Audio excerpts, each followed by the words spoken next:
Welcome to another episode of the Sipping and Tripping podcast, where we connect with amazing people. Today's topic is conscious evolution and purging negative energy. I am your host, Desmond Black, and the person that's sipping and tripping with me today is known as the quantum energy healer and forgiveness expert. She help you find and release trauma that is stuck inside your body, holding on to trauma such as anger, hate, and sadness. She helps you release negative emotions and helps you experience emotional freedom. She is the mother of two daughters. She enjoys yoga, meditation, walking on the beach, and is a vegetarian. She is an engagement speaker, an established book author, and a person who restores balance and harmony. She is also an oracle card reader. She is none other than Miss Nicole Harvick. How you doing today? I'm good. Thank you for that wonderful introduction. That was very, very nice. I appreciate that. I was just about to ask you how I did. You did awesome. You've flowed through that. So thank you for that great introduction. I appreciate it. Hello, Miss Allison. We got the first comment for the day. Hey.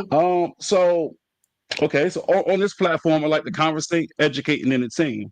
So hopefully we do just that. Let's do it. So for the first time guests, I usually ask a few preliminary questions just to get to know you a little bit more. Mhm. So, tell the viewers about your podcast and what made you want to start it. The first podcast that I did, Conscious Evolution, I did that with, I have my own YouTube channel. I did that with a lady that was a very, very good friend of mine. And unfortunately, she passed away. So we had to stop doing that. And I'm in the process of doing one just with me, teaching people about quantum energy, about how to heal, about things important like that. But I do another podcast, the Change Book podcast. And what that is that's a collaborative book that I have written in, and we interview the authors every Monday. And it's insights to empowerment. So all the articles in the book have to be something that either teach you, inspire you, or empower you. Okay. That's good. It's good. It's very interesting. And I did go to the website, the Change Book podcast.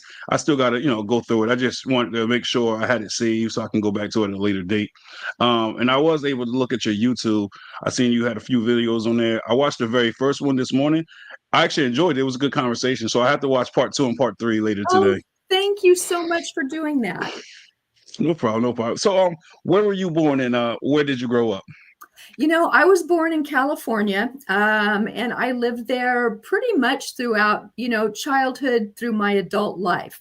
And I was in real estate, and I was married at the time, had a brand new baby girl, and California was going through those ups and downs that it always does. So we decided, you know what, there's a lot of opportunity in Arizona.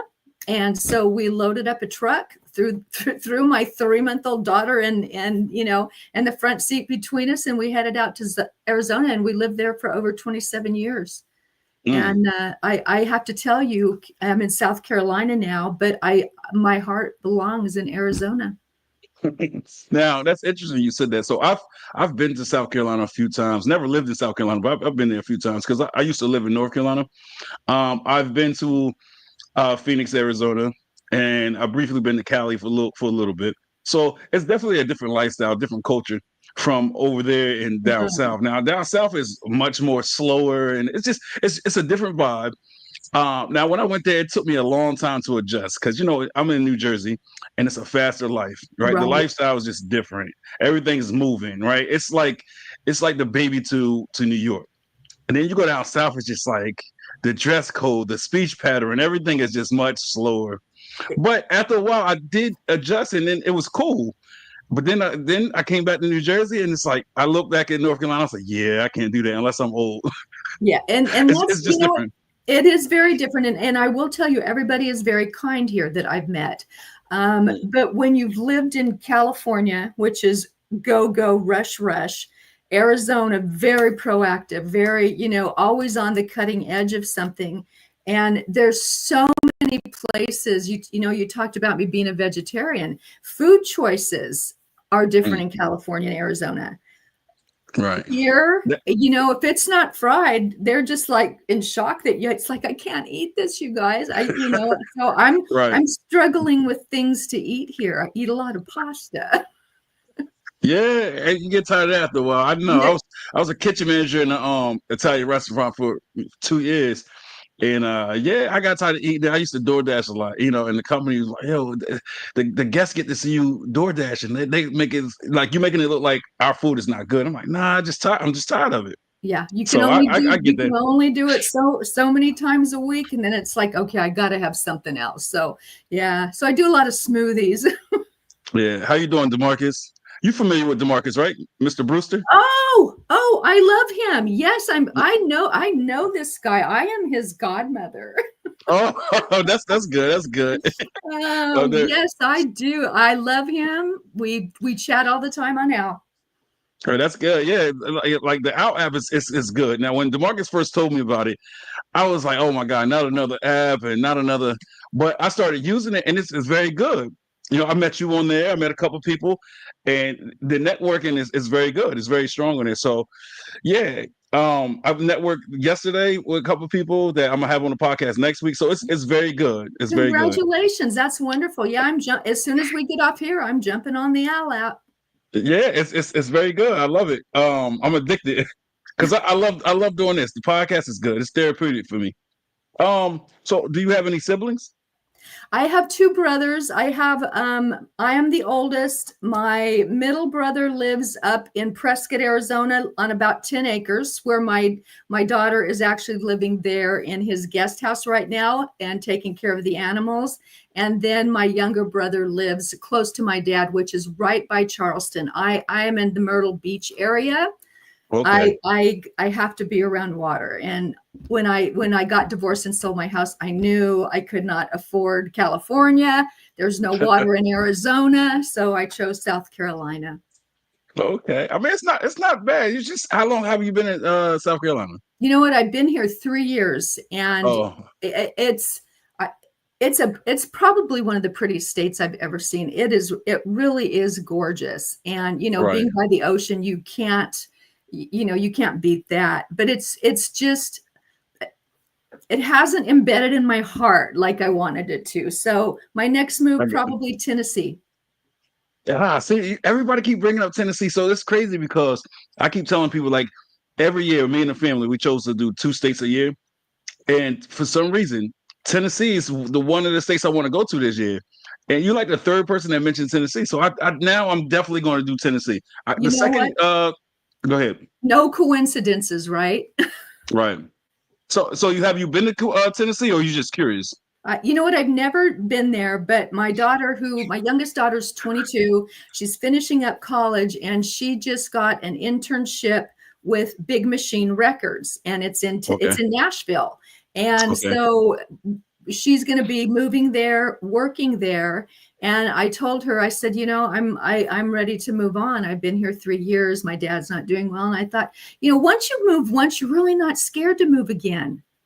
Yeah. It's Yeah. like, I can do this. Yeah, that's true. That's true. But sometimes, it's the whole starting over. Sometimes you might be for it. Sometimes you might not. Because, like, especially if you got emotional ties to certain people, it's like it makes it hard. It But does. but sometimes you need a break and you need to change the scenery. So, like I said, it's a double-edged sword. It depends on how you look at it. Yeah. Okay. So, what do you do for a living? I am an intuitive energy healer and a quantum energy healer. So I help Okay. people. All of us at some point in our life have experienced some sort of trauma.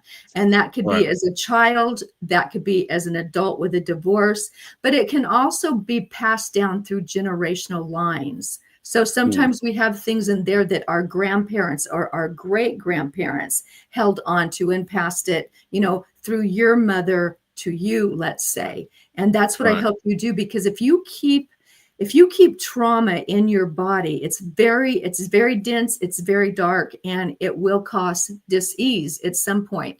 So keeping that in there can make you sick. Okay. And that's one of the things that draw me to you when I seen your profile and it said something about the traumas, right? Because I still suffer from childhood traumas in my life. So when I seen that and you was like you were able to help channel that, help get rid of that, or purge, for the lack of better words, right? I was like, okay, she might be able to help me. So I definitely, that's what made me pick up the phone and give you a call. Yeah. So are you religious? No, I'm not religious. I see that, this is no offense to anybody, but I've known many people that are, and it seems to be, in just my opinion, a control mechanism, and often Mm. based in fear. Now, spiritual, on the other hand, is me having my own experience, because spiritual is going to be something different to everyone. And so spiritual, yes, very, very spiritual. Believe in God. I know Jesus walked the earth, but I like to have my own free-flowing experience, not a condensed version of someone else's idea. I understand that. I understand that. And that's a topic of many debates as well. The difference between religion and spirituality, right? Some people believe it's one thing, it's one entity. Some people believe it's two different things. You know what I'm saying? So, yeah. So that's very interesting. Me, on the other hand, I'm not religious, but I guess you could say I'm spiritual, because I believe in higher power, right? I don't believe Oh, in yes. God as he's portrayed in the Bible, right? We're not gonna get into the whole religion thing, but like I believe in a higher power, right? It's one of those things where you sit there and you're like, well, how does this become a thing? How did this become a thing? How do people, you know what I'm saying? So you have to believe in something. It just didn't happen just because, right? Like some people say the Absolutely. big boom theory. Like I just don't see how a cosmic reaction can create people. So I believe in a higher power, and that's as far as it goes for me. Yeah, and Uh, that means I do as well. And I believe that, if we are made in God's image, then we ourselves are gods and very powerful mm, as well. I like that. I like that because I played around with that a little bit. I was saying we're gods as well. Because we invent things that like people that invent things, we'll sit back and like, how did they think about that? Like, where did that thought come from? They just woke up one day and say, I'm gonna make a car. Because that puzzles me too. I'm like, to understand how you can just take one piece and combine that with all these other pieces and make something that's safe and functional is Right. mind blowing. It's mind blowing. So It that's, is. that's interesting. Um, what do you like to do in your spare time? I am a huge fan of yoga, have been for many, many years. I am an avid reader of everything spiritual I can get my hands on. If you were to see the Mm, books just like in my living room, and I usually right. read 3 or 4 at once.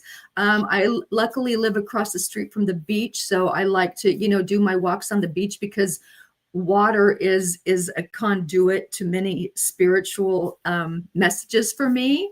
And so if I Right. can do that, and right now there's really nobody here because we haven't hit summer season. I like to paddleboard. I like anything outdoors. I loved to climb our mountains in Arizona. They weren't big mountains. You know, South Mountain was very small, but I love out in nature. I love anything Okay. out in nature. So you like mountain climbing? Ooh, Yeah. no, it was never no fear doing that. No, I mean, you know what? They weren't like big, Kilimanjaro or anything, but we had a lot of mountains in Arizona. And so we would like to just go hiking, I should say, hike mountains. But Oh, we had rock formations, and, I just like being out. And I loved going at dusk because the coyotes would start howling. I was very drawn to that. interesting, interesting. Okay. So I mentioned that you was a book author, right? Tell the viewers about that. Like, how many books have you written, and what are they based on?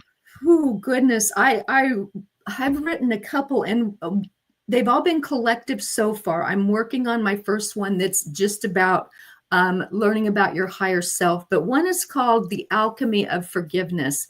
And if you know what alchemy is, that was changing like metal into gold.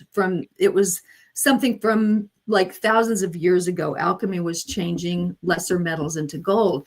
And I put The Alchemy of Forgiveness because I changed all of my negative emotions into positive emotions. So I think I used alchemy inside my body to change, the pain, the hurt, the anger, and I turned it into love and joy and happiness. So I wrote about my divorce and how it all started. The book that I wrote in the chapter that I wrote in the Change book was all about what I've experienced on this spiritual journey, and including jumping timelines into different timelines, about astral travel, about being able to heal people with my fingertips, speaking light language. It just, my guides told me, they said, we did not give you these gifts for you to be quiet about them. Please start talking about them. And so that's what my chapter is about. It's like understanding that you can get from a third dimensional frequency, which has a lot to do with like that ego that sits on your shoulder and kind of tells you what to do, stepping into a fifth dimensional frequency where you don't need it any longer, because you're looking at the world as a very different place. It's not a world of combat or arguing or fighting or being right. It's just it's a place of being at peace with yourself and others. Okay. Now, where can we find these books? You know what? You would get a hold of me, because we don't put them on Amazon. We keep them ourselves because we take them to book signings. So I have them here at my house. If someone would want one, it's $20. I'd be happy to sign it and mail it out to you for free. Okay, so okay, I'll definitely get one of those. And that's the change book one you talking about? Yeah, the change book, and I am volume 19. And actually, my wonderful friend DeMarcus has one. I sent him one, and then he in return sent me his book. So, oh yeah, he just said he got his signed copy. And then the other books you've written.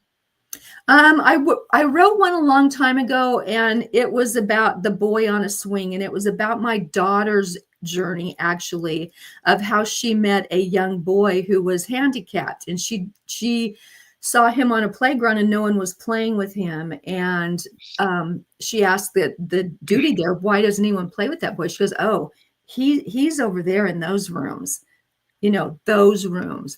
And she didn't understand what it meant. So she came home. She goes, Mom, there's this little boy that just sits there by himself and no one plays with him. I said, well, ask the lady if you can go in and play with him. And so she got some of her friends and she asked if they could go in there. They started playing with him. He couldn't speak. So what they used was their laughter to connect. And that started her on a journey of working with people with disabilities. And we had a 501c3 called Don't Disabilities. Okay, that's good. I like that. I like that. So I'm definitely going to get one of those books from you.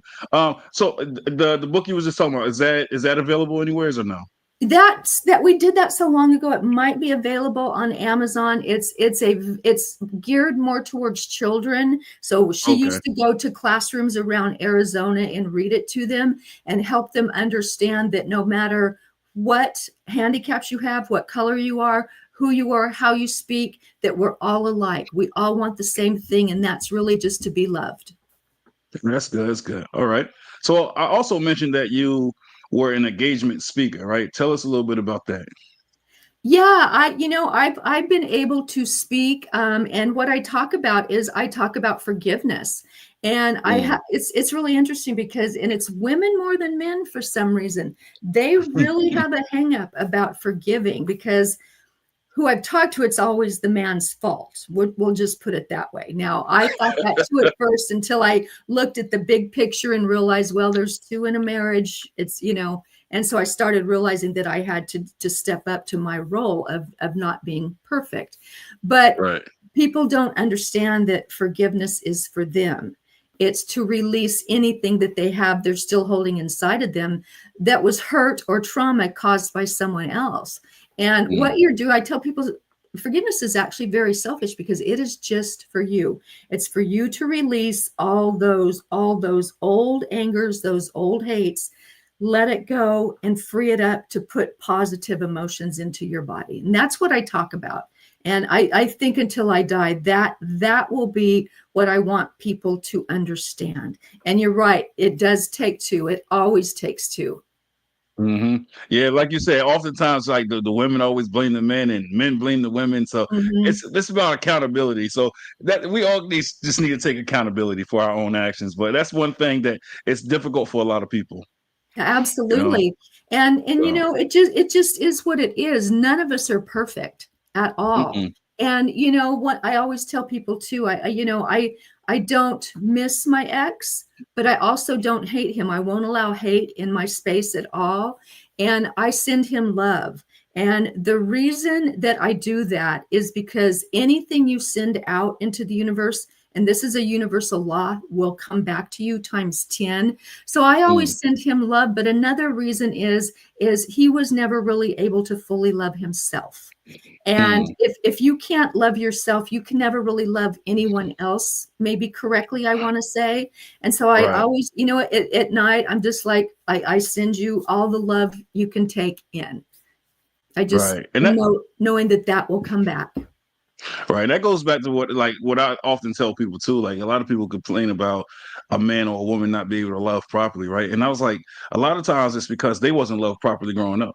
So if somebody wasn't loved properly growing up, how can you expect them to love you properly? It's one of those things where if you want it to work, you're gonna have to work as a team, a cohesive team, and you gotta pull together and you gotta help that man or you gotta help that woman that you know that's lacking. That's it.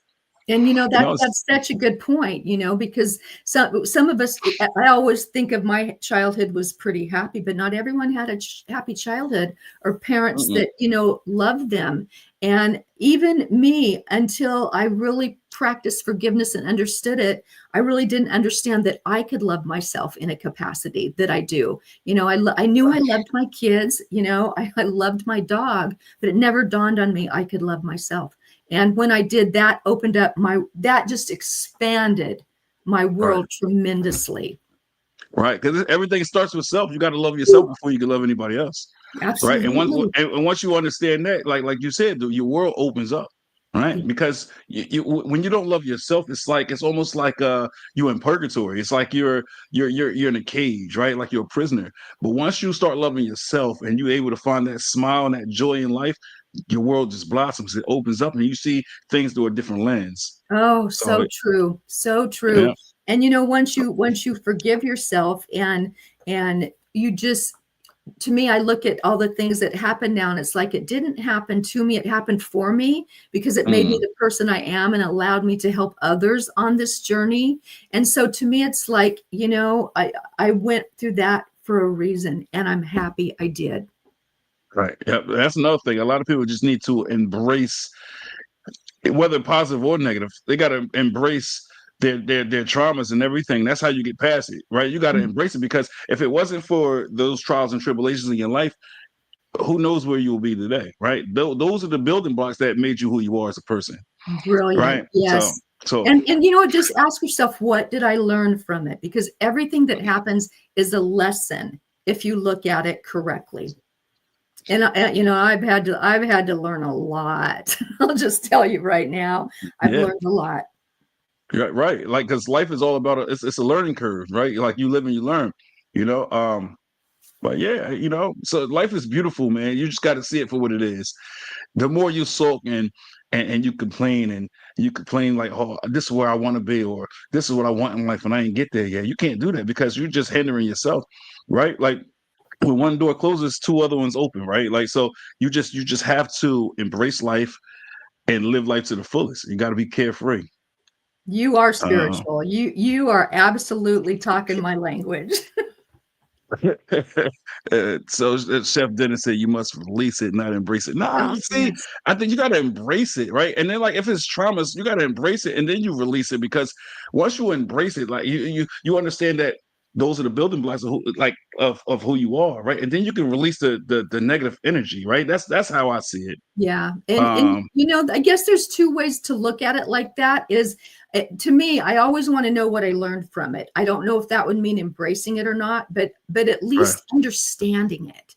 right, Why did this happen? Did I cause it? Did he cause it? Did we cause it? I don't want to keep it, so I want to release it. But what did it teach me? And right. man, I there's a got lesson in everything. so so I wanted to ask you this: how long have you been a vegetarian, and what made you choose that path? I'm going to say it's been, I don't know the exact day, but all I remember is I was living in Arizona and I looked down at a steak, which I loved, a medium rare filet stuffed with blue cheese, bacon wrapped. And Mm, I didn't choose it. My body chose it. My body right. chose it. And it started with meat. And then I would maybe do a little fish, but now I can't eat any of that. even the smell, I can't stand the smell.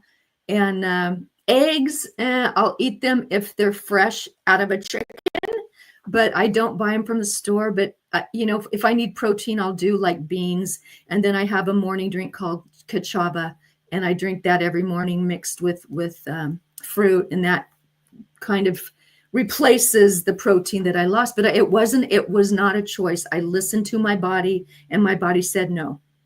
It's too dense for the bodies that we're going into.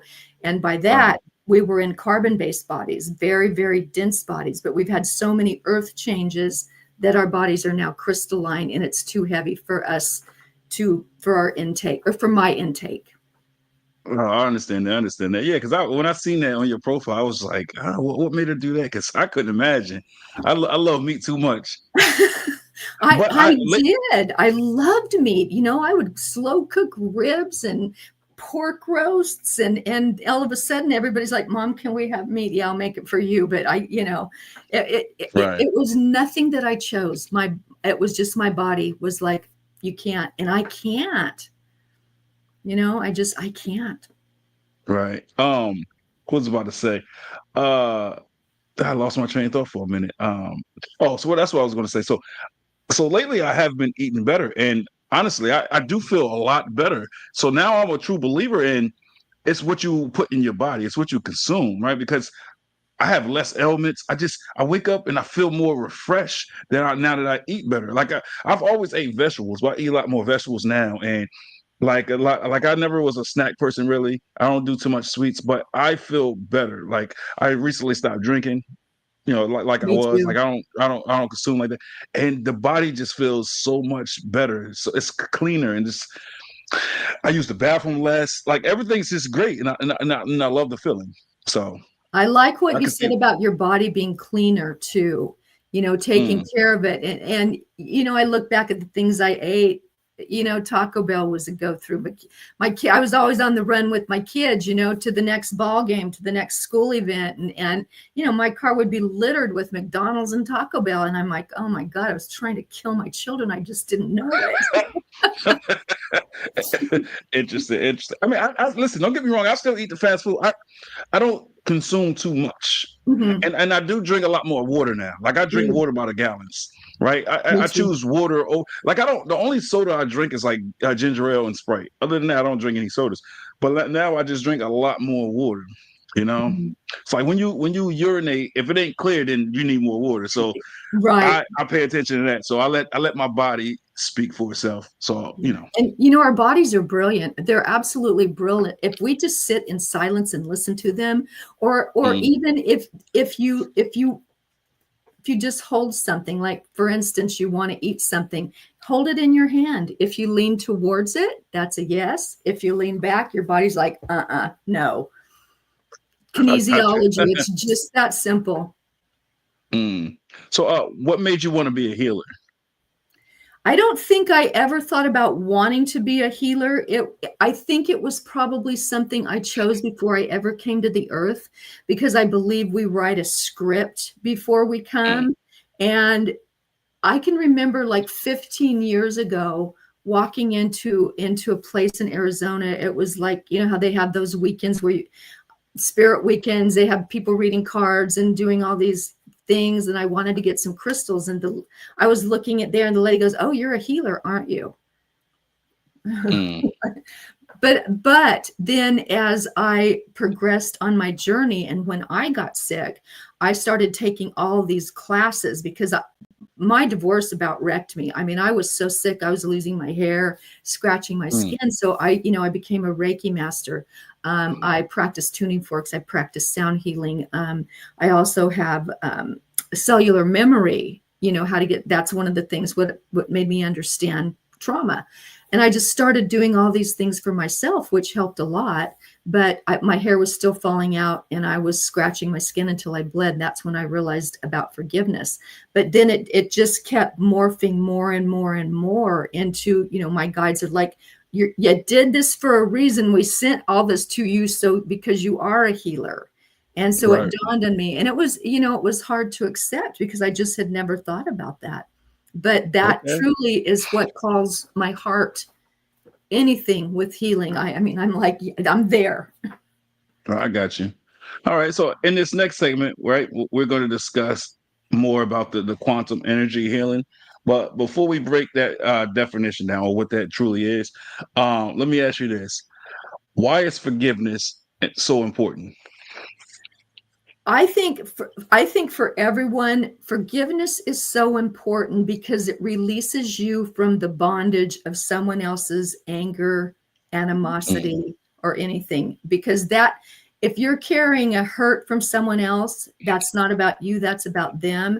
If you're carrying anger in your body, any type of anger, you're going to make yourself sick at some point. It's going to turn into mm, a disease, dis-ease. Your body's at dis-ease. And forgiveness is not only the way to release that, but forgiveness allows you to love yourself. And I know the majority of the people, I believe they do not love themselves like they should. So if you haven't or you're not willing to forgive, you don't think you love yourself? I don't think you can love yourself in, I think you can think you do, but if Mm, you practice forgiveness, you will also lose your ego. You understand that you see the world very, very differently. It raises your vibration. And when you start raising your vibration, that's when you're going to see the world through real eyes. You're going to realize everything you've been looking at has maybe been fake or not good for you, not helpful. And so what you've done by forgiving yourself and others is you've opened up this new world, this new dimension, this new feeling, and elevated your consciousness by mm. forgiveness. Okay. So what do you say to the people that say that they can't forgive people because they don't deserve to be forgiven? That, that is the one thing they will always say: they owe me an apology. And Mm, I tell them that if they didn't care enough about you to not do that, you're not going to get an apology. You're going to wait forever with that anger inside of you for an apology that will mm, never come. And I know mm, that from my ex. He would say things and he'd say, well, it's true. So I knew I was never getting an apology. And so you're waiting on something that's never going to happen, or very mm. unlikely to happen. So in essence, you're just becoming a detriment to yourself. You're harming You, you're doing more harm to yourself than good, is what you're saying. absolutely. Yeah, Okay. you're letting that linger inside of you, just eating at you every single day. And mm, and even sometimes I'll find myself going backwards, and but I know immediately to clear that, get that out, release that. You can scream it, you can yell it, whatever you need to do, but get that remaining trauma out of your body ASAP before you do get see, sick. see, that's something that I'm working on myself because, I've come a long way. Like I used to hold on to a lot of grudges, a lot of things, right? Like I wouldn't necessarily say I'll hold on to things now, but like every once in a while, I have these moments where everything just hits me, and then it just every negative thing that happened in my life, it just hit me all at once, and then like if you done me wrong, then now I'm looking at you differently, right? You might not have done nothing or said nothing in that moment, but that's how I'm looking at you, and that's something I'm trying to work on because I know that's not healthy, right? Because sometimes I sit back and I be like, oh, I'm not going to deal with this person because this person did X, Y, and Z. So I guess that goes back to what you're saying about letting it harbor within, right? But it's easier said than done to release that. Yeah. Again, that's why when I see on your profile that you said you can help with that, I was like, all right, this can be beneficial. Yeah. And, You know, when you forgive someone, that doesn't mean you ever have to see them or talk to them again, ever. right? You do not have to hang out with them. You do not have to talk to them. What you're doing is releasing that which you are keeping inside of you. You're not saying, Mm, okay, well, I know you did this. I forgive you. So, do it again. You're not condoning their actions, but you're releasing it right. for you. And you don't even, I tell people, you don't have to tell them you forgive them, because it's really not for them. It's for you. For you, yeah, I got you. So do you think it's hard for some people to forgive because of their ego and their ego won't allow it? or their pride won't allow it. Like they just stuck, they hung up on like their image or how they're gonna look or how that person's gonna view them for saying I forgive you. You think some of it has to do with that? I think a tremendous amount has to do with that. And what I will tell you about a scenario such as that is that someone in a third dimensional frequency. And that is in fact a lower frequency. And I was told by my guides probably about a year ago, what's happening is those people are here to learn their lessons in that frequency. They don't want to forgive. They don't want to be of a higher elevation. They don't want to see things differently. They want to live in that frequency. And what I just know now that if someone needs me, they'll find me. But I no longer go to them and say, I can help you, because chances are they're not going to let me. They're very, very resistant, and they probably always will be. Right. And I love how you said that forgiveness isn't for the people that we feel that wronged us, it's for ourselves. I love that you said that because like when you sit there and think about it, or as I sit here and I think about it, it's true, right? Because you're trying to heal, you're not trying to help that person heal. So we shouldn't be hung up on like saying we forgive them so they can feel better, because we at the end of the day we don't get nothing out of that. The only thing we're gonna get out of is self gratification or self satisfaction, right? And once we're able to heal, just like anything, if you fall off a bike and you cut yourself, it's you gonna feel that burn and that sting. But once you start healing, now you feel rejuvenated, you feel better. So so I understand what you're saying. So that makes perfect sense. You know what I'm That's a saying? good So way to once you're put it. able I to love heal, that. Mm-hmm. once you heal from any traumas or any relationships or any type of abuse, then it's like being reborn. Right now, you get It it's like a is. do over. Yeah, Mm-hmm. it's like a clean start. You start over and you just brush yourself off and try again. That's it. So I, It's I love that. freedom. It's emotional freedom, and you've just released yourself. And when you release that self, your whole body changes. You know, your mentality changes. Inside changes. Your heart expands. You don't have that knot in your stomach. I mean, emotional freedom, once you obtain that, you have really free. You walk, you talk, and you act differently. And it's Hmm. very visible to people that know. You're like, what does he have? What does she have? Why is she, well, she had Right. this done to her, but boy, so it is. And another thing is your facial features will change. When I was going through the remorse, the hate, the anger, I have a picture of me that I put side by side to a picture 8 years later, like when I first started trying to get help at a Buddhist center. And they took a picture of me. There was no life in my eyes. I mean, Mm-hmm. none. I didn't even know it. And 8 years later, I looked younger than I did. And even my Mm-hmm. girlfriend said that, we we go on a girls trip all the time, and they told me a couple years later, they said, man, we didn't know what to think. You just weren't yourself. I didn't know it, but they Right. recognized it. And my friend, her name is Cindy, and she says, I knew you'd come back to us. So they held Right. space for me for all those years because they knew I could do it. I made it back. But it can be a physical, mental, and emotional change in your physical body and your appearance when you practice Now, forgiveness. and I agree with that, and I can also see that because and not to get spiritual again, but it's like you know, if you go to churches or people that walk right and they follow faith, you see that they got this aura, they got this glow about them. They look alive. Now, people that make the bad decisions, they it's like a black cloud over them, Mhm. and it's radiant. Like you can see it a mile away. It's that negative energy. Since we're talking about energy, you can see negative energy a mile Yes, you away. When you can. standing next to a person don't even have to speak to you. Sometimes you can stand next to somebody and you just feel that negative energy. Yeah. And you're like, oh man, let me go over here. Cause Mhm.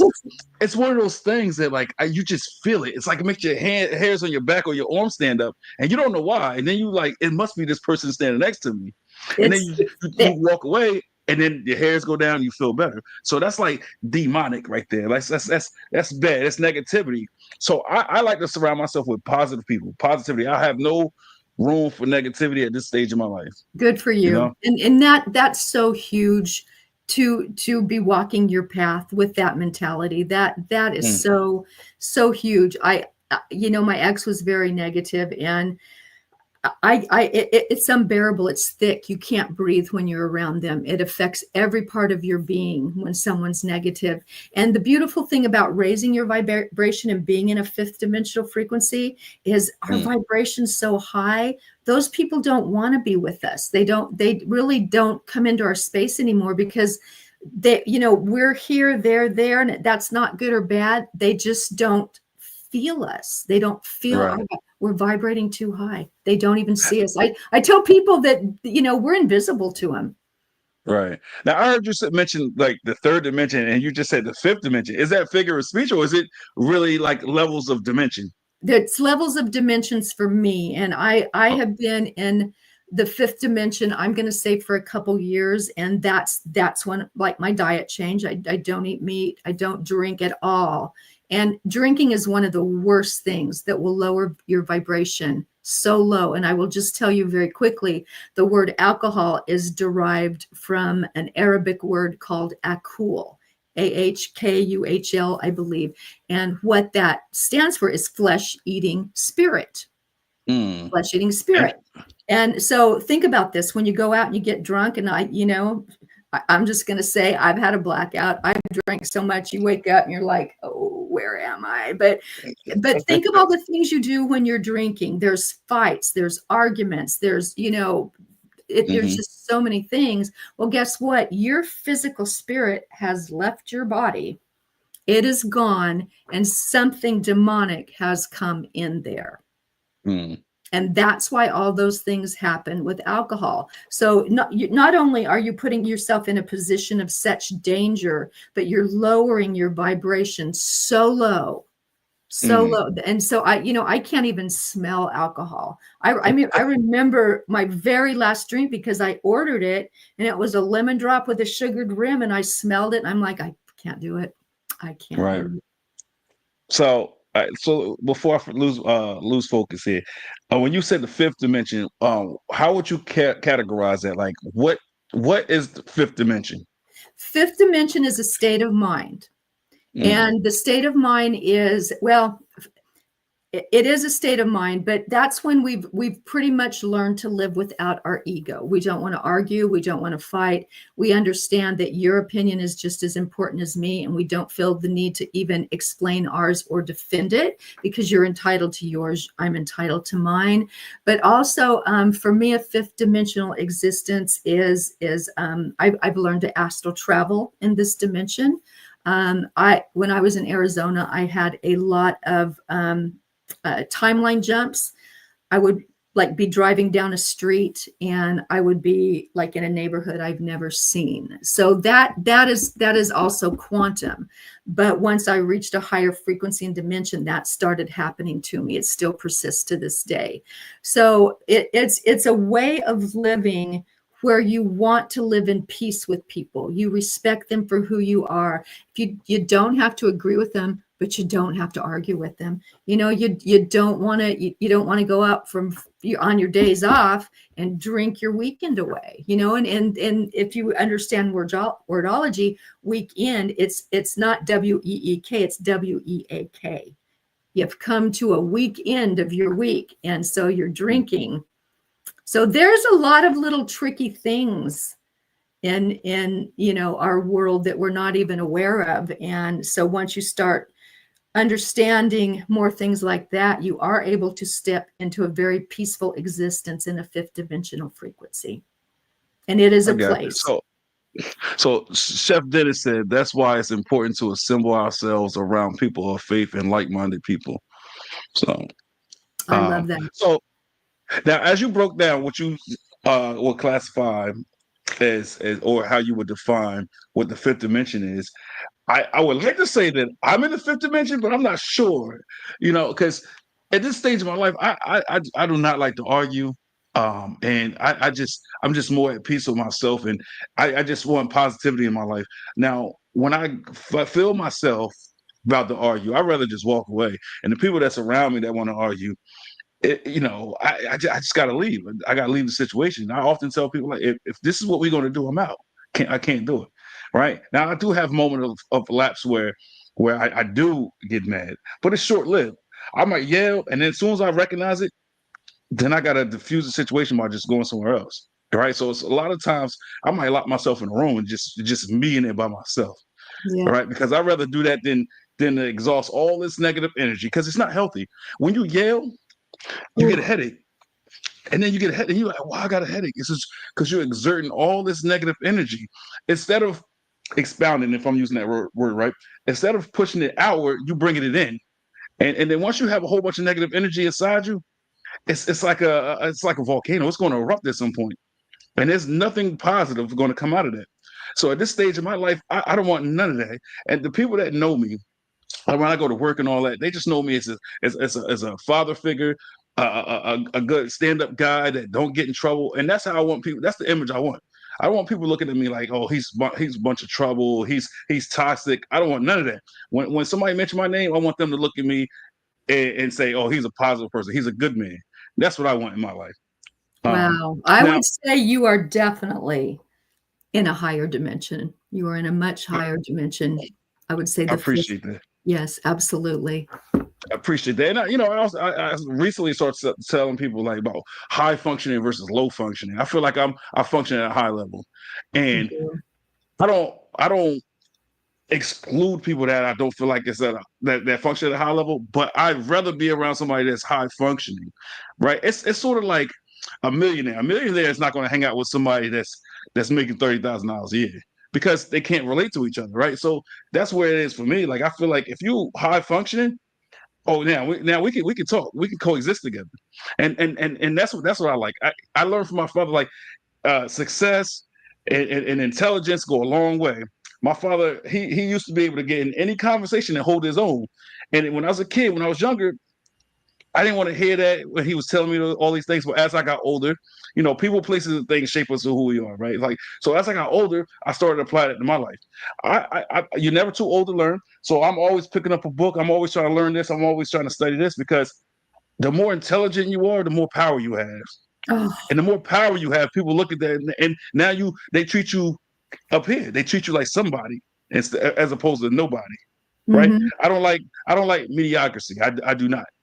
I Good like to for you. stand above all. I like to go above and beyond and make myself better. And it's not to boast and brag about oh I'm this smart or I can do this or I've done this. It's not about that. It's about self, right? It's Yes. about how I feel as a person, as a man. I want to feel like I'm the best version of myself.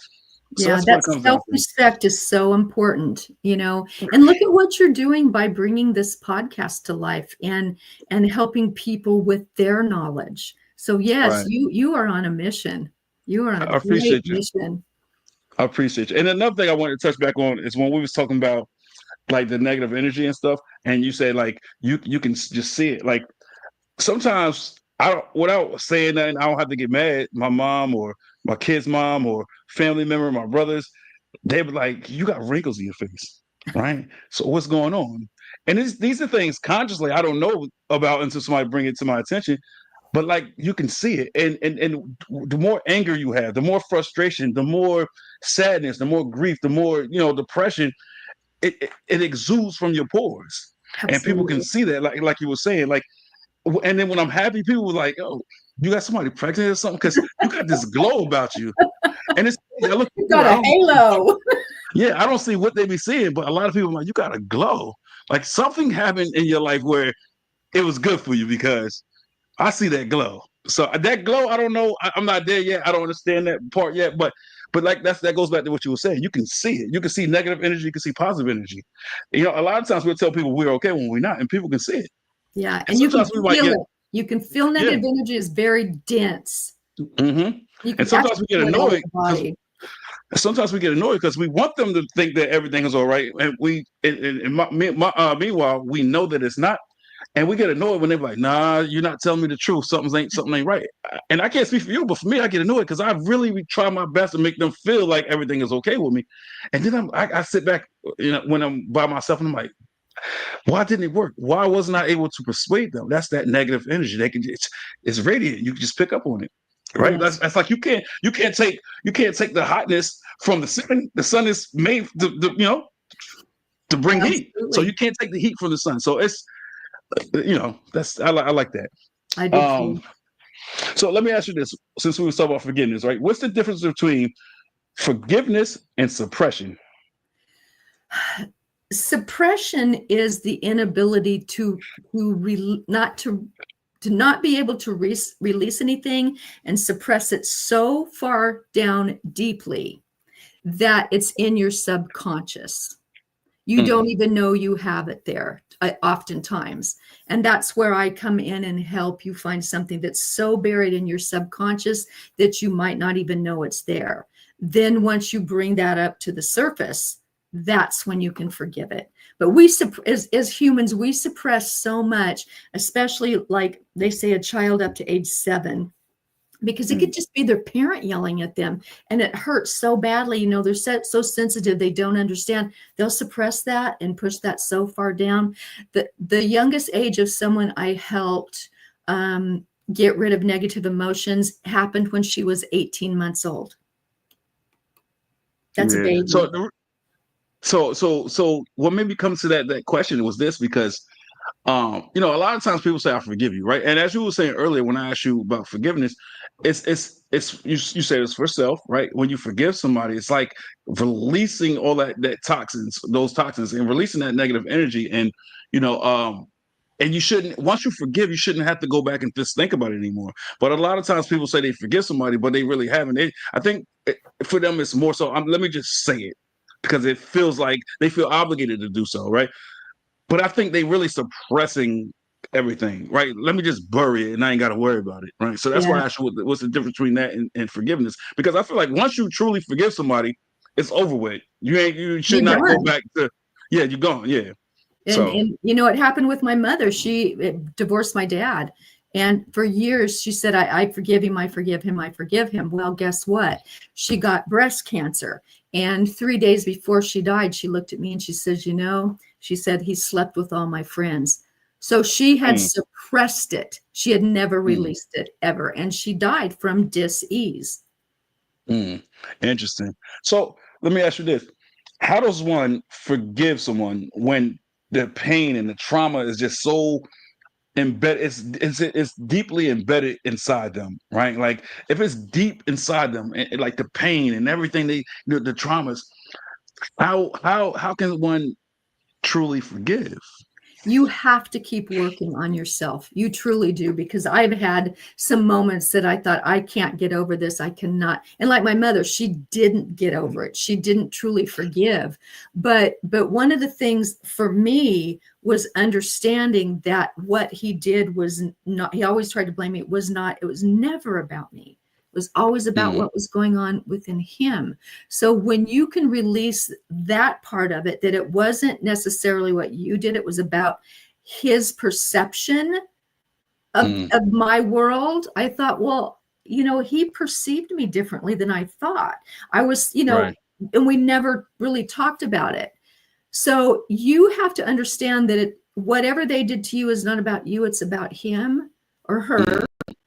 We have to include hers there because there's a lot of them. And then it might take time and you might release a little bit. And then that you can like kind of, okay, I think I got rid of it.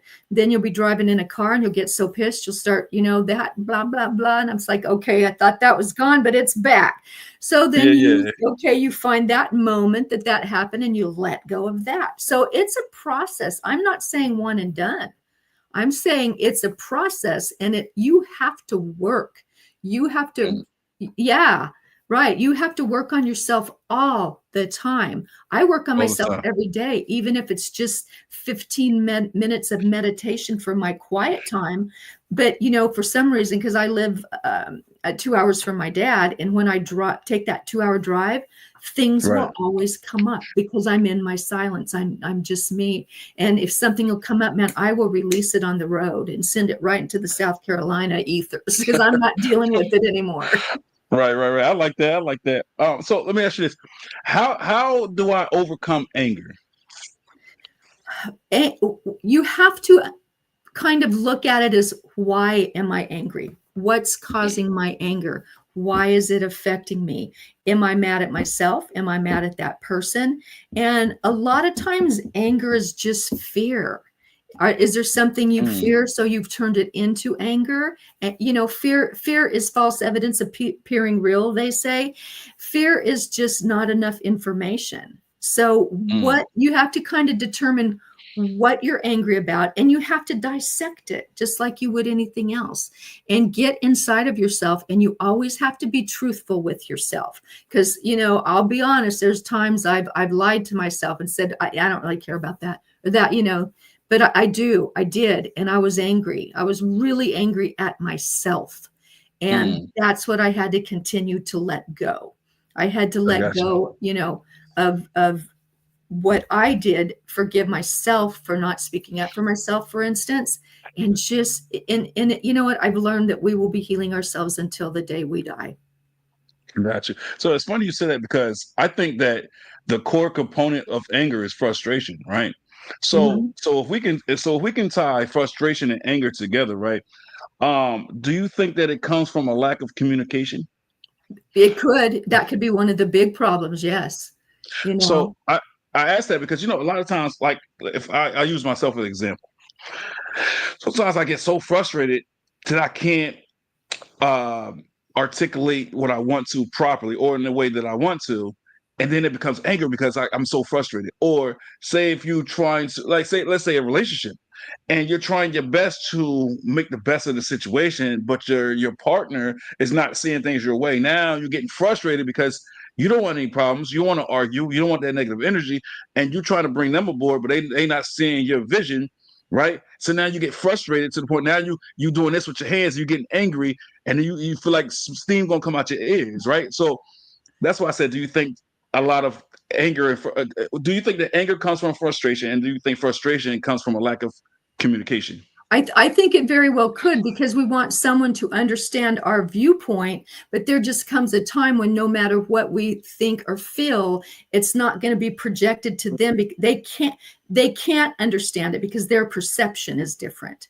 And Right, and people are not very willing to change their perception of things because oftentimes they don't understand it, or they're not right. willing to look at you because it's in such opposition of what they've been conditioned to believe. Mm, I got you. All right. So now, all right. So now I want to talk more so on the quantum energy stuff, right? What is quantum energy healing? Like, what Okay, exactly is that? there's a lot of explanations for quantum because it's a subject that scientists talk about.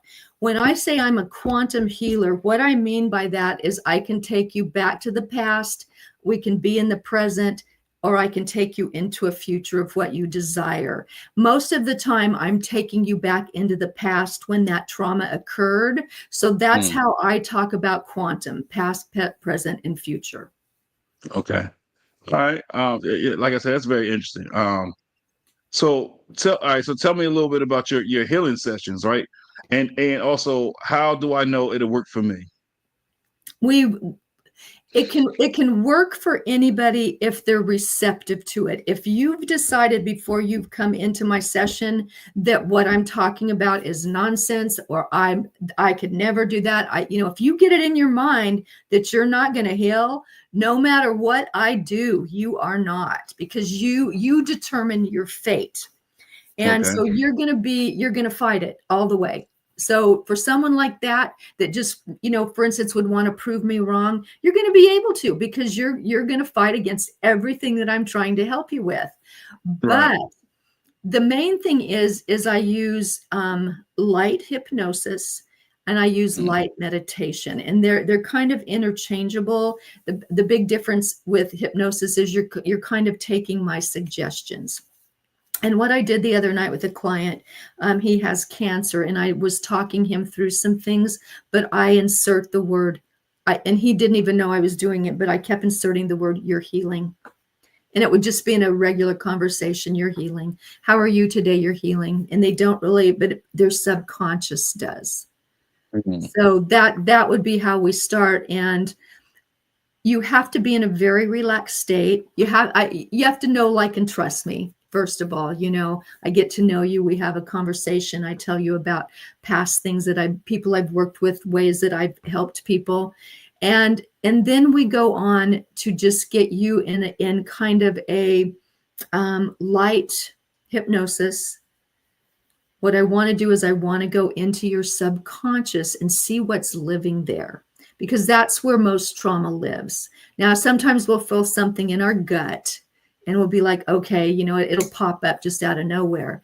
But if it's before age 7, or it was super traumatic to where it absolutely, maybe as a teenager or something, took such a toll on us, we are going to bury it. It's going to be buried Right. so deeply.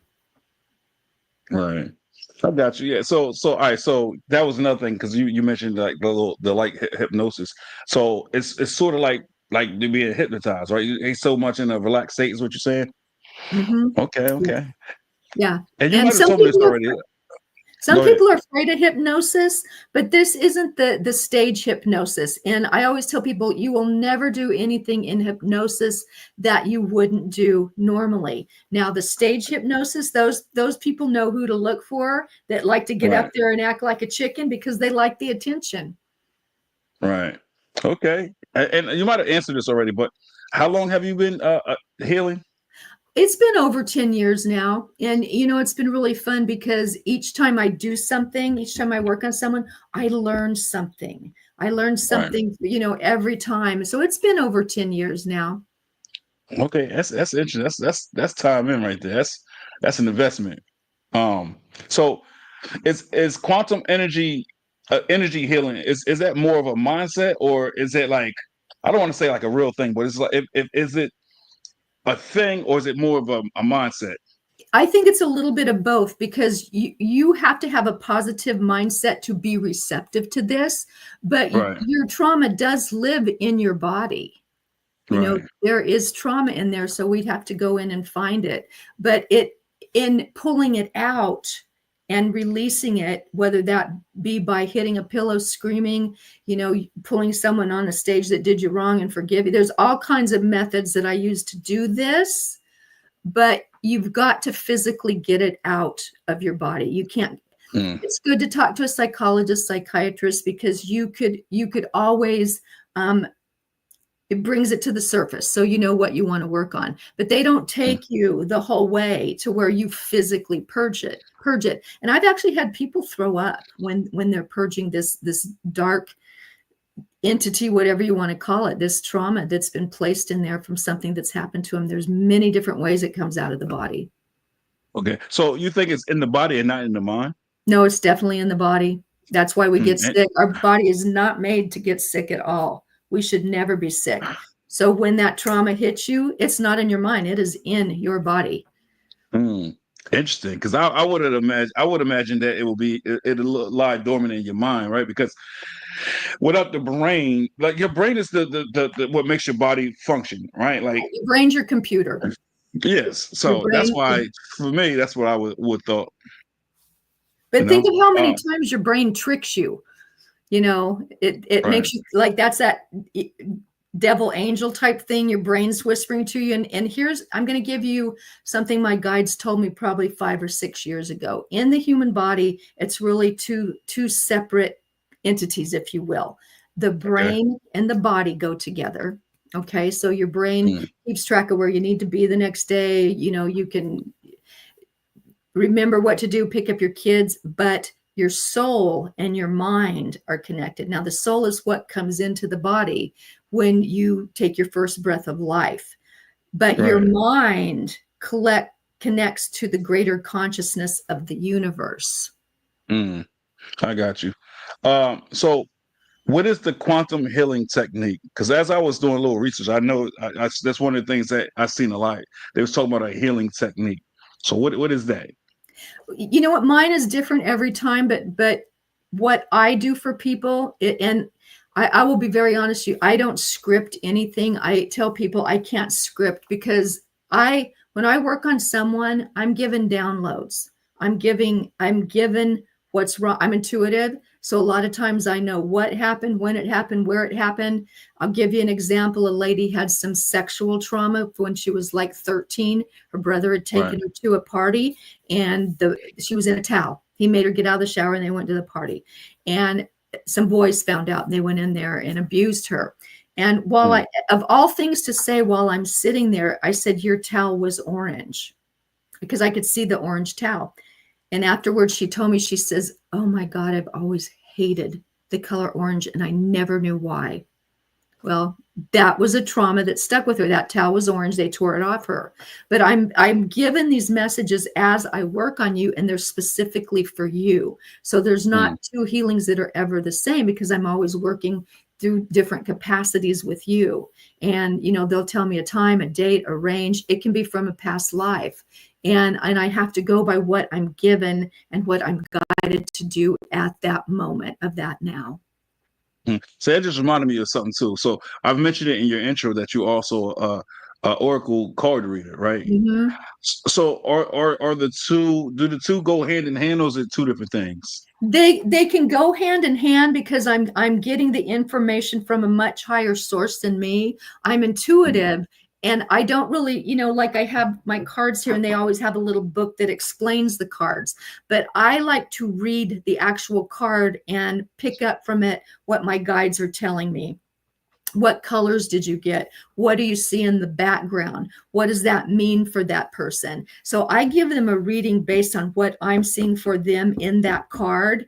And then afterwards, I'll read the explanation to them. And it's just, it's literally all of my info comes from a higher source, much higher than me, much higher than me. So as far as the card readings, right? Mm-hmm. Would you say your reviews and your feedback were mostly positive feedback, negative feedback, or somewhere in between? You know what? So far, everything's been very, very positive. But I'll be honest, I have worked with every kind of everything you can imagine. I just started the Oracle cards, really getting into that a couple months ago, because I did a retreat in San Diego. I facilitated a retreat, and I sat down with some people, and I just started and they're like, they were amazed, because what comes when I do a blessing with the cards before I ever start, and I ask it specifically to be for that person, so it comes up what they need. And I think that has a lot to do with my connection to the universe through my mind, through the one mind. And so far everything's been really good. But you can also get messages sometimes from what someone is thinking, and if they're thinking something that's not true, you might get a download of what they're thinking. But people want to trick, people want to be right, people want to put you down. And I can feel that in people. And there are people that I will not work with, because I'm here to help people, heal people, teach people how to love themselves, how to have a better life. I don't need to commingle with someone who wants just the opposite for me. Right. Yeah, because at the end of the day, if they want the opposite, what's the point, right? Right. That's that third dimensional frequency where they want to argue and they want to be right. And you know what? What's right for them, you know what? Have at it. But I'm not going to argue with you. I won't. Yeah, it's no need. It's no need for that. You know what I'm saying? So quantum energy healing versus therapy with a therapist. What's the difference? A therapist is taught to bring it out of you with words. You have to, every time you go in, and I know this from what I did. I went to therapy when I had found out my husband was cheating, and all we ever did is relive it over and over and over. He did this. Well, how do you feel about that? Well, it sucks. Well, what am I supposed? I'm hurt. I'm crushed. I'm destroyed. And so we're just reliving. Well, have you maybe went for a walk? Well, God, yes, I don't pay you $200 an hour to tell me to go for a walk. And so it dawned on me, and not, they're very helpful. They are, because some people are never going to understand my brand of healing. They've been conditioned from the time we're little. We've been conditioned, doctors, therapists, blah, blah, blah, hospitals, blah, blah, blah. Doctor has to heal us. And so a psychiatrist, psychologist is taught to have you talk it out of you. Right.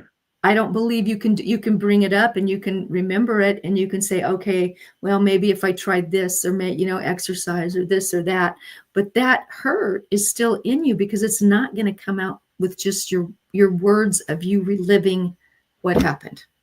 You have to.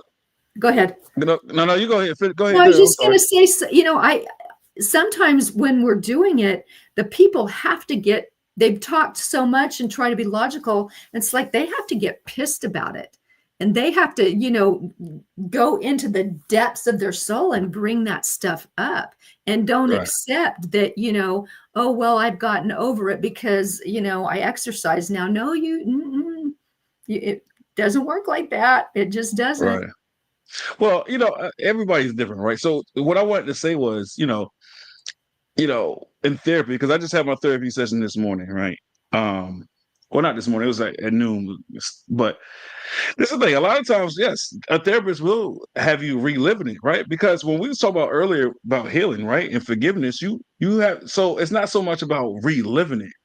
It's facing it, right? When I was saying earlier about embracing it, so the more you talk about it, the more. So the thing is, they have you bring it up, Mhm. and reliving it because they want you to get it out, right? Right. So a lot of times people they talk about it and they want it to be over, but it still lies dormant in your mind. So the more you go over it, the more I think it's healing. It's helping you with the healing process because the more you talk about it, the more you can finally get it out, right? Because like say if you vent to somebody, you talk about it and then it's okay.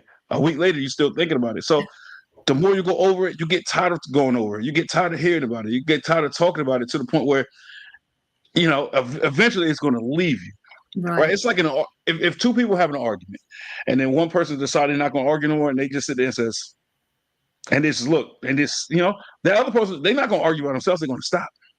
So I think it's one of those instances. It's just the more you bring it up, the more you're able to get rid of it, channel it somewhere else. Like it's like if you watch these horror movies, not really horror movies, like demonic ones, like The Omen or The Exorcist or something like that. And every last one of those movies, it's the reason why they got a format or formula for those type of movies. When the demon, when you face your demon head on and you look that demon in the eyes and you say, "I'm not afraid of you. I'm not going to let you take me." Right? What that demon do? They leave you and they find somebody else. Right. So when the therapists have you relive it, I think I think it's like the same thing. They bringing it out of you. So then all that negative energy is going to go somewhere else. So like let's look at it like negative energy is like a demonic entity, right? It's going to leave you. It's going to find somebody else. It's going to latch onto somebody else. But then you're going to feel better, and it's up to that person to release it. You know what I'm saying? So Mhm. that's what I think. Yeah, no, and you know what? I went to a lot. I went to groups. I went to psychologists more, not psychiatrists. But Right. for me, and it did feel better to talk about it because someone was actually listening. And then I would go to the ladies groups, and everybody was angry. Everybody was angry, And I'm like, well, this isn't helping because I'm just trying to tell my story, and everybody's pissed about it, and I should do this and there were so many opinions. And I didn't Right. want opinions. I just wanted to talk. And, nobody Right. really listened in those groups. See, that's the thing. It's all about finding the right groups and the Mm-hmm. right people to discuss it with. Because a long time ago, when I was younger, I hated it when somebody mentioned maybe you need to seek therapy or go through therapy or speak to a counselor. And I hated it because my thing was, first of all, I was always raised that like what goes on in the house stays in the house. Your problems are your problems. Don't you don't tell the world. So that's how I was raised, first of all. And then like I started to believe that. And I'm like, all my traumas, why would I just tell somebody else so they can use it against me? Right. So when I first got introduced to therapy, I want to say I was a sophomore in high school, and me and my father we had our issues. A lot of things was going on, a lot of moving parts, and I told my guidance counselor I need a therapist, and I went for a month and didn't say anything. I sat on the couch. When the hour was done, I left. One day, the therapist was like, "How you doing?" And I just broke down, like I really Oh, broke down, tears. I mean, tears like a newborn. And he gave me a hug, and in that instance, in that moment, I embraced him, and he felt like a father. In that moment, I was like, I felt like he was my father. Like this is what a father should do, embrace their son. And I cried, and then from that moment on, I was able to open up because I felt like he didn't see me at my weakest state. yeah. What do Yeah. I have to lose? So Wow. then from there, I was able to converse with him, and then he helped me channel and navigate through all my issues and my traumas. And yeah, so now I'm going through therapy, and it helps. But it's only once a week. So last week I was like, man, I might need it more than once a week, but you got to pay for it. It's expensive. They asked me about a payment today. I was like, I'll pay you next week. Yeah, So it is that's the expensive. that's another thing. A lot of people they shy away from therapy because they be like, I can't afford that, or they say I don't have time for it. But it's very therapeutic and it does help. You like you were saying, it's about your healing, right? People got to be open minded. So if you go into a therapy session and you're not open minded, it's not going to work for you. You got to Right. go in there with positive energy, an open mind, and I promise you, you will heal from speaking to somebody. And that's the thing. You need to find the right people, because a lot of times you vent to people, they're gonna use whatever you say against you. The moment they don't get their way, they're throwing it in your face, and that'll break you down as a person. I know it's broke me down as a man in relationships or just family members. They get mad. Oh, this is why this happened to you. And I'm like, what? Dang, what? I'm not trying to relive that. Why you? If we family, why you bring that up? Why you trying to step on me instead of uplifting me? You want to bring me down? That's crazy. So it's important to find the right people and surround yourself with the proper network. Oh, That's yeah. it. Positivity, Yeah, positivity, absolutely, kindness. absolutely. Yeah, Yeah. So kindness. that's why I was saying earlier, if people you're not on my level, I'm okay with just being by myself, right? Like you need to exude what I exude. You have to exhibit what I exhibit for me to want to be around you. That's it. Yeah, At the end of the day, exactly. we all want love and we want respect. You respect me, I'm gonna respect you. You love me, I'm gonna love you. That's it. I think the world will be at peace. The world will be a better place if we love on each other. Let's do it. And I, that's I crazy. agree. Let's do it. Look, that's crazy. My older brother, he always told me how he just loved loving on people. And it sounds weird when he said it, but like that's what the world needs. That's what a lot of Yes. households they need. Just love on everybody. Don't look at color. Don't look at none of that. It's just love on each other, because at the end of the day, we're all human. We bleed the same. We breathe the same air. Love is love. Yeah, and I And think and there's we a deficiency there. We don't get enough love. It's like we take vitamins and we need so many, but truly, our world is deficient in love. as China said, yeah, people do that all the time. That's what creates the trust issues around. So, is it sharing how you Mm, feel? that's true. Uh, Yeah, I love that. a new host of live, huh? Oh, to live off of and thrive. Yeah, that's that demonic stuff we was talking about. Uh, love is the highest vibration Yes, frequency. Absolutely. 500. It vibrates very high. Mm-hmm. It's right up there And with then enlightenment. yep. And you think about when we're born, like newborns, that's what they desire, that Ooh, love. yes. Right. So if you look at, so that's how people got to look at life. Look how we brought into the world. We need that nourishment. We need that love. We need that guidance. We need that one on one. And as we get older, a lot of people might say, I don't need that, but they're in denial, because we all need that. That's why we have sadness. That's why we have anger. That's why we have frustration. And that's where a lot of negative energy comes from. A lot of people don't understand that. It's because you're not loving properly. And Right. like I said, a lot of times maybe that comes from not being loved properly growing up. But see, we can't focus on the past. We got to focus on the future. So if you know you Bingo. got these traumas, something breaks you down inside, find a way to elevate your vibration, right? Like just find love. If you're not finding love over here, guess what? They not meant for you. You need to control alt delete them out your life. Go where you're gonna be loved. And your life is you're gonna be more at peace with yourself. Oh, And so true. that's the beautiful thing about life. I love it. So it's crazy That's because so well said. So well said. I appreciate you. Yeah, a lot of people like to call me a preacher. I ain't no preacher or nothing like that. But like sometimes when I start speaking and I just go from 0 to 100 and I just be It's just now coming you through you. It's coming through you, isn't it? it is. And you know what's crazy? Like ever since when I was young, I would say maybe like 8th grade, maybe 7th grade, I always said that I always want to do two things in life. I wanted to be a motivational speaker, and I want to help the ones that was in need, right? Kids that was getting picked on, or just people in need. That's two things I always said I wanted to do. And in 7th grade, that's a young age to want something like that in life. But Yeah. that's who I was, because I knew I had the traumas, and I was like, how I'm feeling deep down inside, I don't want nobody ever to feel that way. So those are the two things I always wanted to do growing up, and I still want to do that. I would love to have a school or like a center that people that's troubled they can go and they can just mingle and they can conversate and they can just build friendships like that, Oh, you know. And that's I, kind of how I feel about the Owl app. Like when I get on there and I meet these people and we start talking, and then they get on this podcast because I tell everybody this podcast for me it's beneficial because it's therapy to me. Like I get to converse with people, I get to meet new people because before I was doing the podcast, my social skills or my social level was in the gutter. You know what I'm saying? I wasn't isn't out that there meeting amazing? It friends. has helped you. It has It helped has. you rise with your frequency and vibration by just talking. Isn't that Yes. amazing? Amazing. Amazing. And that's a lot of people they need to find that lane. They need to adjust. They need to pivot, right? Because when things Yeah, ain't working, you got to find out what is. absolutely. So let You me are ask a you this. wise man. I appreciate you. So let me ask you this: how is spirituality connected to quantum energy healing? I think it's kind of one and the same. It's kind of in the ethers. Right. Spirituality is in the ethers, and quantum is in the ethers. We can't really touch it, and it's not tangible, but it's just Mm, something that we know exists because and here's the thing, when you love yourself and your heart expands, you can feel things like this. And it's just like you have a knowledge of it. Now right. you could talk to someone else, and if they can't physically touch it, it can't exist. But Right. it does exist.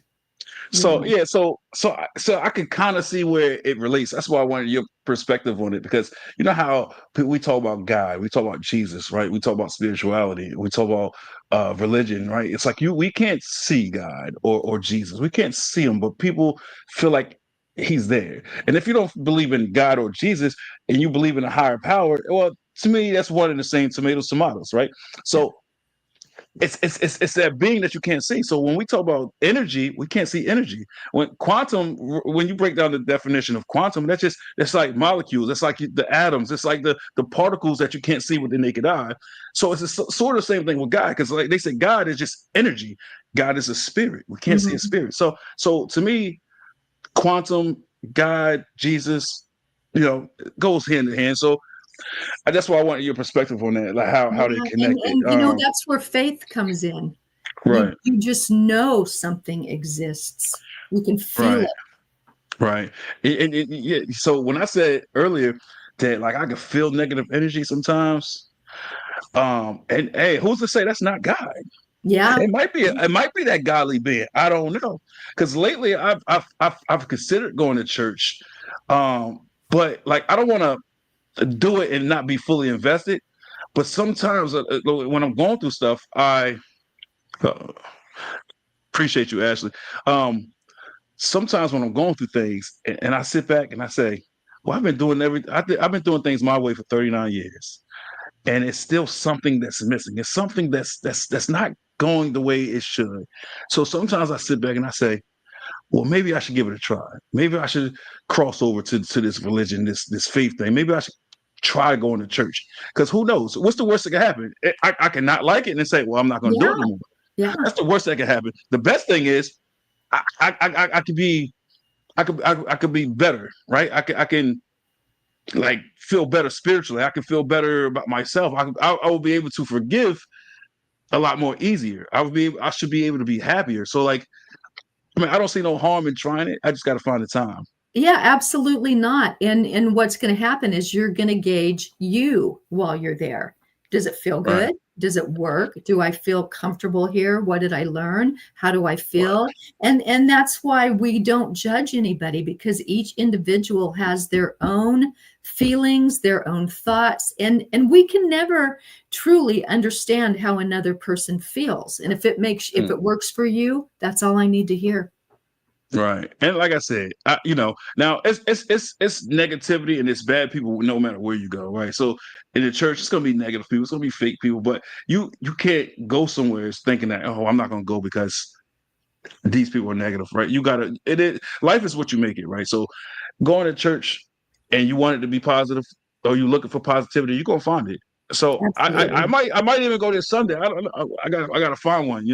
Find one. That's another thing too. You got to find the right church, because Yes. I was forced to go to church growing up, and I think that's mainly the reason why I'm not religious, because you can't force that on anybody. But I've been to plenty of churches, and I noticed that like some churches just didn't feel right. Now my grandmother, rest her soul, she owned 5 churches. Oh, So wow. I used to go to her churches, and out of the 5, like it was only 2 of them that I felt like it was good. It was decent. Yeah. She had her main church, and it was good. And it just I ain't gonna lie, like I hated going, but like going there, and sometimes you hear a message, a positive message, and you just feel alive. And I used to like that. Sometimes I used to say, dang, I like the messages. I like the gospels. I like when the testimonies, because people's testimonies I love. It's just like reading a book or watching a movie. Testimonies are good, because now Absolutely. you get to know that person better, or it might be something they saying that you can relate to. And now guess what? You needed somebody to talk to. Now you can go to them, and they can help you out. They can help Yeah, heal you. So let me see what this love that. comment says. Your plan isn't God's plan for you, and that's why certain things don't work out. I like that. Yeah. Mm, Yeah. Yeah. Because we think we know everything here on the earth, but we don't always know everything. absolutely. There's always Right. more knowledge. Yeah. And another question I have for you: what is holistic health? Um, Holistic health is being healed for me, being healed by the earth, by herbs, Mm, by the understanding that we have the power to heal ourselves. It's holistic is eating the proper foods, taking the proper vitamins, taking the proper minerals. And that's one of the things we're not getting anymore, is we're not getting nutrition from our earth. We think we're getting it from our food. We're not. And so holistic is the approach that you can take care of your own health your own way. mm. And Okay. I've been doing this. I'm not kidding you. I got involved in herbs and like reflexology literally back in the 80s. Yes, I am that old. And it's as I've seen this morph into, taking care of yourself, eating correctly. For me, it was no meat. That doesn't work for everybody. But I realized that there is something going on very nefarious in our hospital systems, our doctor systems, and they want us to believe that by taking a synthetic pill that they've manufactured out of crude oil, that's going to be better than anything we can get from our earth that was created by God for us. So Okay. how could this big pharma be better than what was initially created for us by Creator? Well said. Well said. All right. So, anything else you want to add before we end the session? No, I just want to tell you what a pleasure it's been to be on this show, to get to interact with your guests. I've absolutely enjoyed myself. You're an amazing host. You ask great Appreciate you. questions, which always helps me as a guest.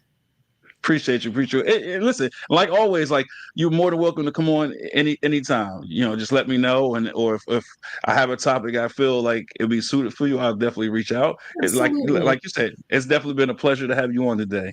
Thank you. Um, Thank you. And if you're friends with DeMarcus, you're a great guy. So I'm just sticking with that. yeah. He's good. He's good. He keeps me on my toes. Like Good. he called me this morning. He called me last night. We talk all the time. China He's a said she loved fantastic this man. episode. This was great. I Oh, appreciate you, thank China. you. Yeah. So I met her on our app as well. She's also familiar with DeMarcus. Okay. So I'm that's what I'm going to saying. hop Like on there and find all these people. because we live in a world that Yep. isn't about holistic healing, About it's about cash. money. That's true. That's like what you were saying, big pharma. That's what it is. So Yeah. what's crazy? I'm gonna say this before we close out. Like when we talk big pharma, this is the thing. They like doctors and stuff. They get paid to um they don't get paid to prevent illness or disease. They get paid to treat it.